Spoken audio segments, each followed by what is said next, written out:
Good morning आप लोगों को ना। देखिए, पिछले कक्षा में हमने आपको भारतीय दंड संहिता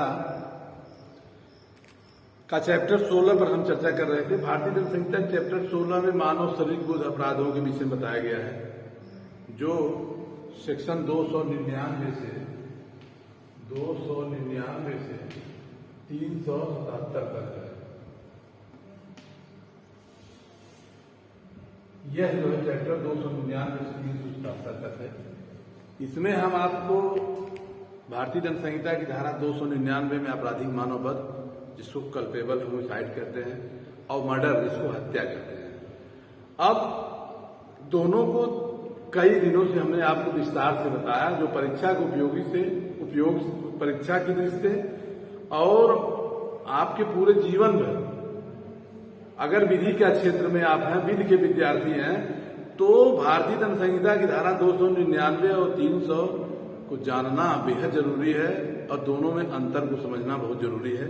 जैसा कि हमने कई दिनों से आपको बताने समझाने का प्रयास किया है, आप उसको अपनी किताब लेकर, बेरह किताब लेकर उसको पढ़िए, समझिए आपराधिक मानव वध क्या है, हत्या क्या है। देखिए, सामान्य सी बात है, हमने कई बार आपको बताया है कि आपराधिक मानव वध क्या है। जो कोई व्यक्ति किसी व्यक्ति की मृत्यु कारित करने के आशय से, जो कोई व्यक्ति क्या करेगा, किसी व्यक्ति की मृत्यु कारित करने के आशय से या ऐसी शारीरिक क्षति कारित करने के आशय से जिससे मृत्यु कारित होना संभव है। जो कोई व्यक्ति किसी व्यक्ति की मृत्यु कारित करने के आशय से या ऐसी शारीरिक क्षति कारित करने के आशय से जिससे मृत्यु होना संभव है, कोई कार्य करके, शारीरिक क्षति कारित करके मृत्यु कारित करता है, तो आपराधिक मानव वध का दोषी होगा। आपराधिक मानव वध के लिए हमने बताया था कि 299 का दंड है 304, ठीक। और इसके लिए दंड आपको है ये गैर इरादतन, इसको कहते हैं गैर इरादतन हत्या। और जो 300 का दंड है, 302 ये इरादतन हत्या है।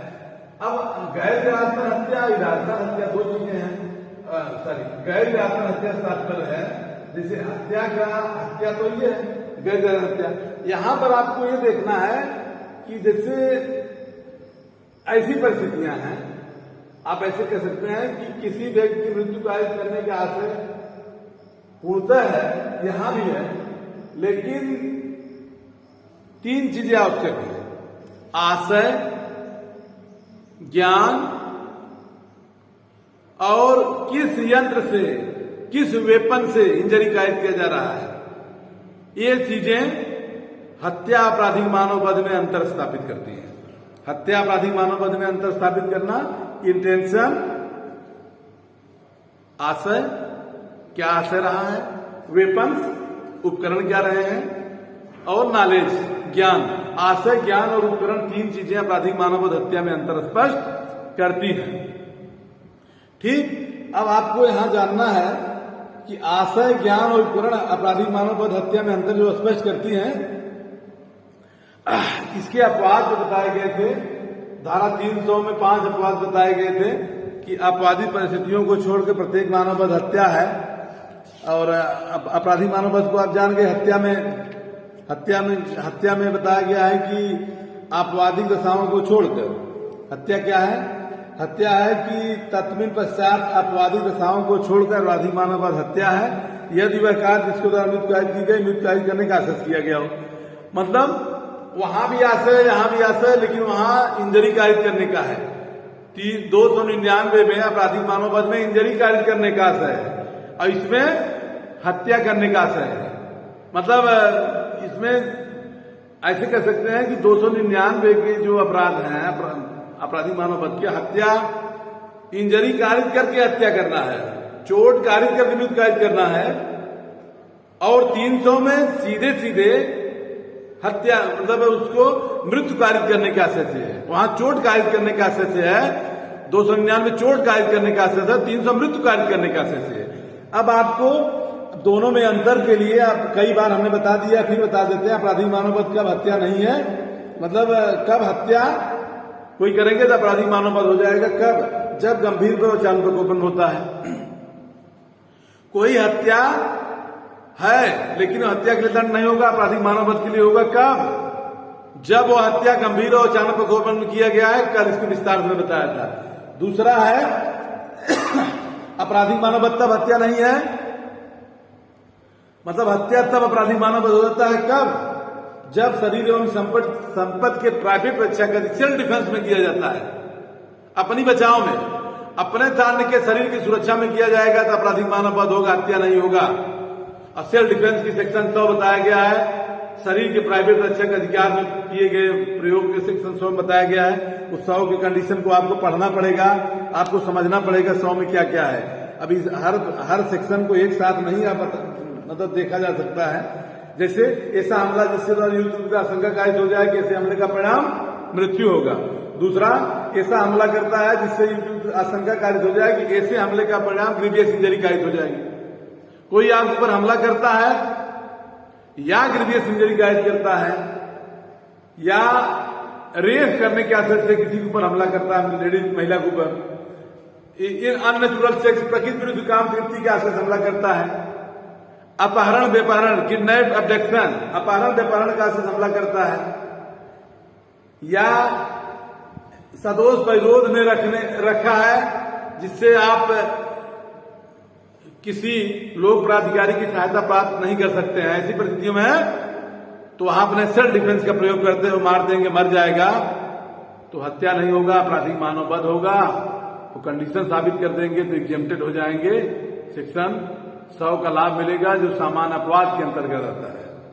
और 7वां है एसिड फेंकना, अम्ल फेंकना, जो दिल्ली गैंगरेप के बाद जो दंड प्रक्रिया संहिता में दंड विधि संशोधन हुआ 2013 में, उसमें आ गया है कि कोई आपके ऊपर एसिड अम्ल फेंकता है, फेंकने का प्रयास करता है जिससे चेहरे को कुरूपित कर दे, और उसके लिए व्यवस्था बताई गई है। इस प्रकार से हम कह सकते हैं कि सेल्फ डिफेंस में आत्मरक्षा के अधिकार में अगर हत्या होती है तो वह आपराधिक मानव वध की श्रेणी में आएगा, हत्या की श्रेणी में नहीं आएगा। अगला बताए थे आपराधिक मानव वध तब हत्या नहीं है जब लोक न्याय को अग्रसर करने में कोई लोक सेवक अपने कर्तव्य का पालन कर रहा था, लोक सेवक अपने पति कर्तव्य के निर्वहन में वह कार्य कर रहा था, और उस कार्य के दौरान यदि हत्या होती है तो उसको आपराधिक मानव वध के लिए दोषी माना जाएगा, हत्या के लिए नहीं। लेकिन वह अपने लायबिलिटी के अधीन कार्य कर रहा, अपने दायित्व के अधीन कार्य कर रहा हो। ठीक। चौथा है आपराधिक मानव वध तब हत्या नहीं होगा जब अचानक लड़ाई झगड़े के परिणाम स्वरूप आवेश में आकर के हत्या कर दे तो आपराधिक मानव वध होगा, हत्या नहीं होगा। क्यों? कि वहां आशय एकदम नहीं था, वह उतावलेपन या आवेश में आकर के अपने कार्य के प्रकृति और परिणाम को तत्काल नहीं समझ सका, इसलिए उसको आपराधिक मानव वध के लिए दोषी माना जाएगा, हत्या के लिए नहीं माना जाएगा। अगर 5वां है कि जो आपराधिक मानव वध तब हत्या नहीं होगा जब वो दोनों लोग जो है कि आपस में मृत्यु सहन करने के लिए सहमत होते हैं, तो आपराधिक मानव वध हत्या होगा। सारी तो अब हत्या आपराधिक मानव वध होगा। कैसे? जैसे दशरथ पासवान केस हमने बताया, दशरथ पासवान जो कई बार पर इस तरह से तमाम केसें आपको मिलेंगे भारतीय दंड संहिता की किताबों में, यशयन मिश्रा के, मुरलीधर चतुर्वेदी के, परांजपे के, बाबेल, तमाम किताबें हैं भारतीय दंड संहिता की, कोई किताब आप ले सकते हैं कि हर किताब में कम से कम आपको 10 केस मिलेंगे, उसको थोड़ा से पढ़िए। जब तक आप जो है कि लीडिंग केसेस को नहीं पढ़ेंगे तो आपराधिक मानव वध हत्या में अंतर नहीं समझ पाएंगे। जहां तक हमको समझाने बताने की बात है कि हम 20 मिनट में आपको कितना समझाने का बताने का प्रयास करेंगे, जब तक आप नहीं पढ़ेंगे। देखिए यहाँ पर आपको एक दिशा दिया जा रहा है, ध्यान दीजिए, आपको एक दिशा दिया जा रहा है, आपको जगाया जा रहा है कि आप जागिए और थोड़ा सा उसको ध्यान दीजिए, पढ़िए लिखिए। अब आप अपने से जागिए, जागने का प्रयास करिए और अपने से पढ़िए, अपने से पढ़ने का प्रयास करिए। उसमें हम लोग सहयोग कर रहे हैं वीडियो के माध्यम से, आप जैसे भी पढ़ सकते हैं आकर के। तो थोड़ा से आप केसों को पढ़िए।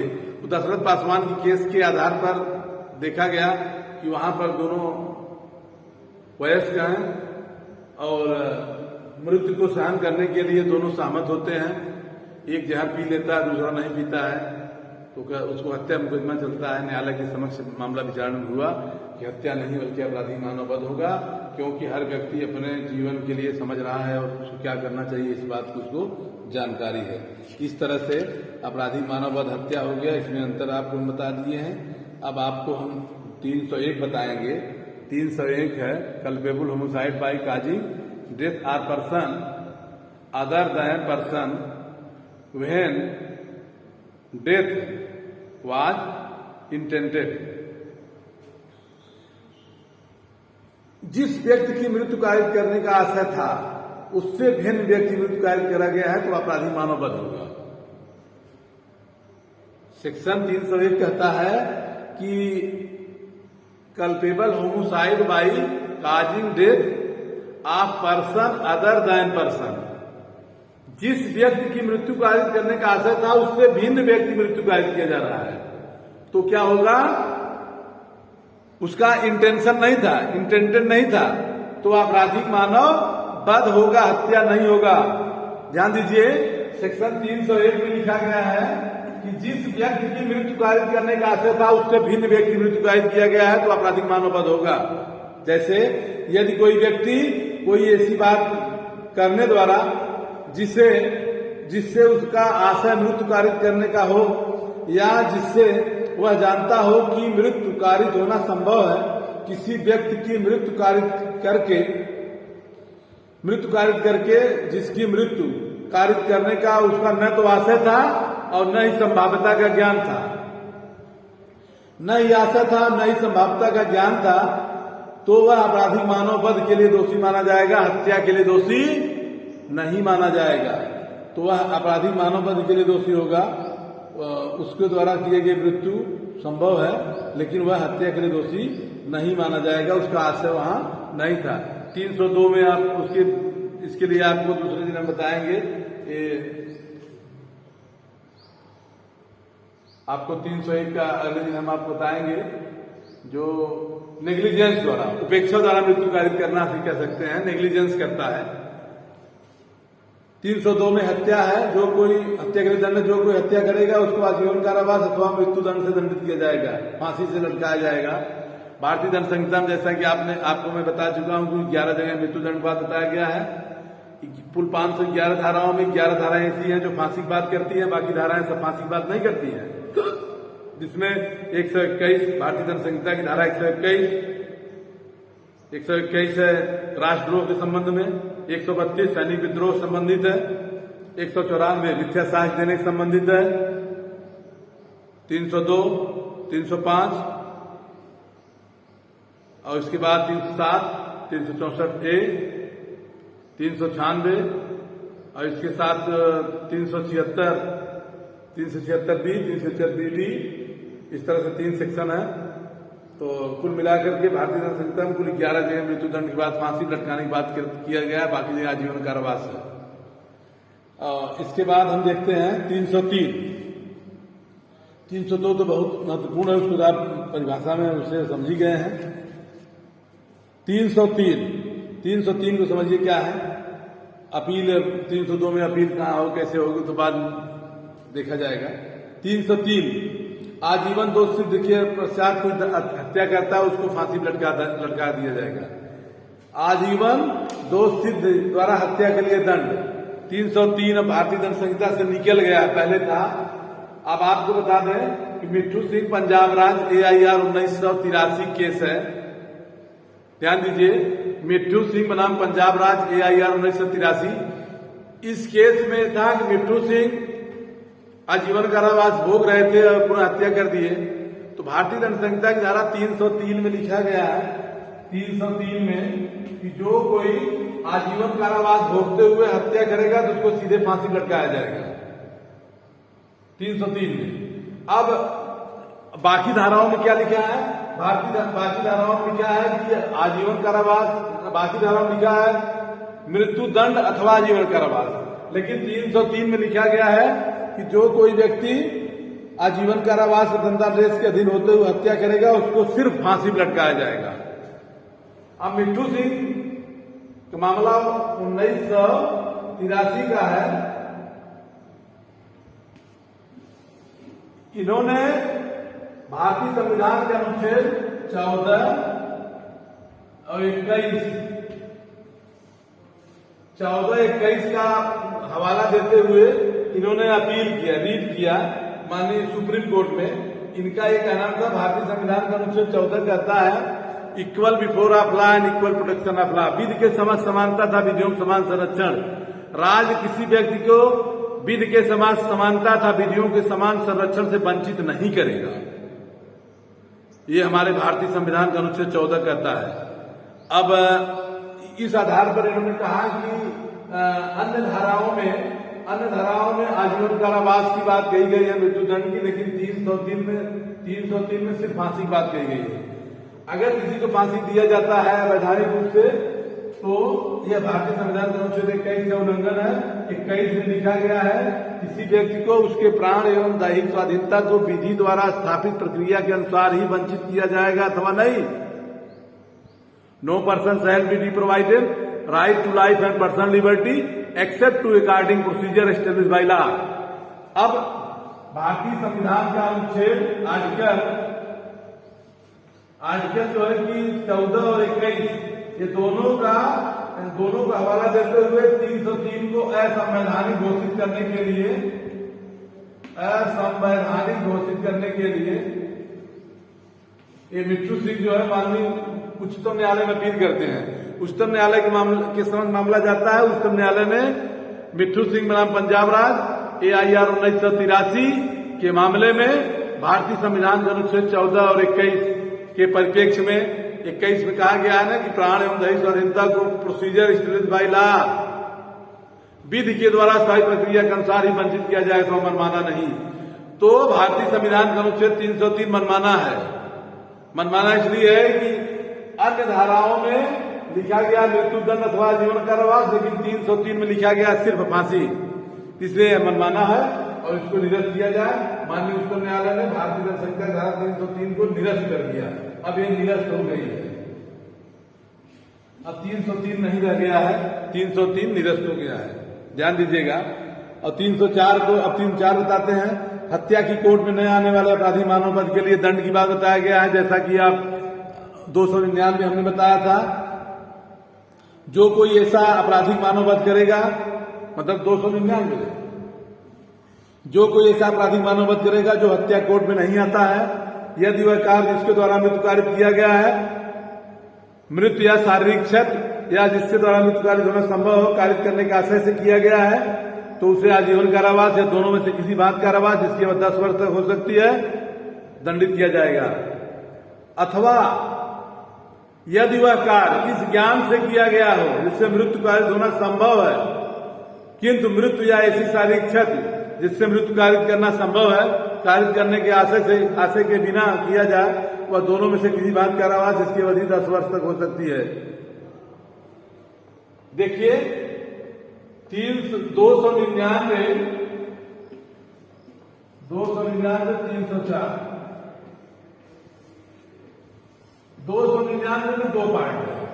एक में है कि जो कोई व्यक्ति किसी व्यक्ति की मृत्यु कारित करने के आशय से हत्या करता है, दूसरा है या कोई शारीरिक क्षति कारित करने के आशय से जिससे शारीरिक क्षति कारित करने के आशय से मृत्यु होना संभव है, तो उसको अगर वह हत्या करने की मतलब मृत्यु कारित करने के आशय से कार्य कर रहा है तो 304 में उसको आजीवन कारावास होगा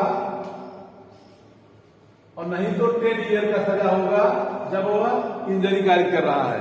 ध्यान दीजिए 304 में लिखा गया है कि जब इंजरी कारित करने का आशय रहेगा, इंजरी कारित करने का आशय रहेगा तो कितने दिन रहेगा, जब किसी को चोट सिर्फ कारित करने का आशय रहेगा, चोट के द्वारा मृत्यु कारित करना, इंजरी करके मृत्यु कारित करना तो 10 साल सजा होगी।